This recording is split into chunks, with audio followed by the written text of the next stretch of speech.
There's no such thing as a free lunch, c'est un adage anglo-saxon. C'est également le titre provocateur d'un livre publié en 1975 par le prix Nobel 1976 Milton Friedman, chantre de l'ultralibéralisme.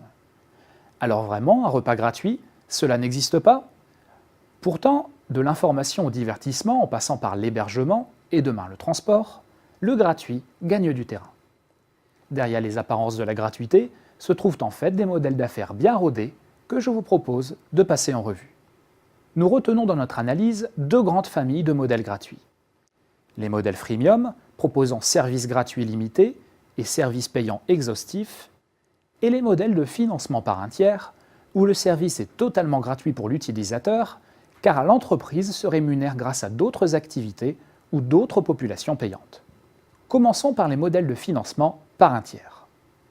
Ce financement peut tout d'abord se faire par une tierce activité. Citons le brand content, qui consiste à offrir des contenus éditoriaux gratuits à l'audience, car financés par une marque qui associe son image au contenu proposé.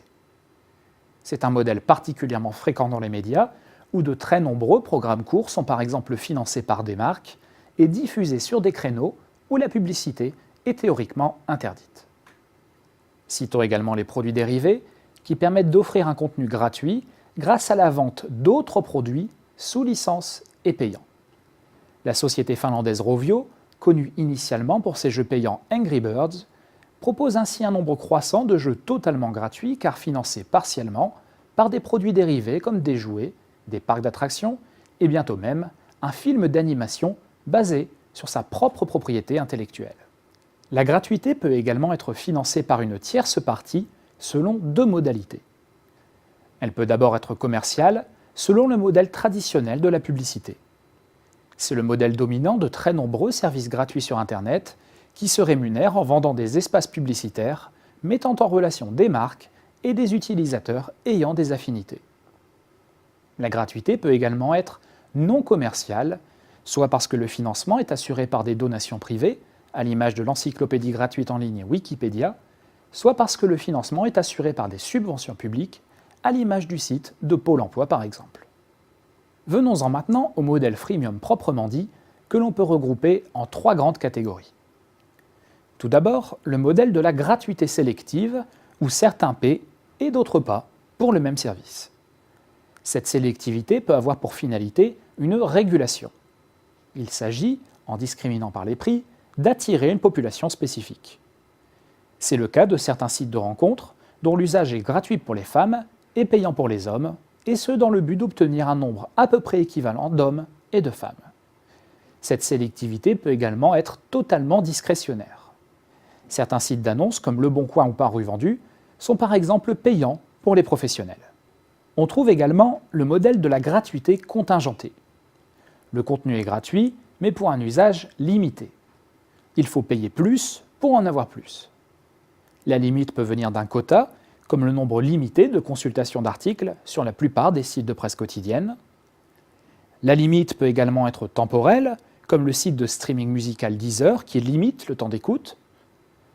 Elle peut enfin être conçue comme un teasing, à l'image des bandes annonces de films, des extraits d'albums, ou pour une pratique plus récente, comme les premières lignes de certains articles de journaux en ligne, comme Le Monde ou L'Équipe. On trouve enfin le modèle premium.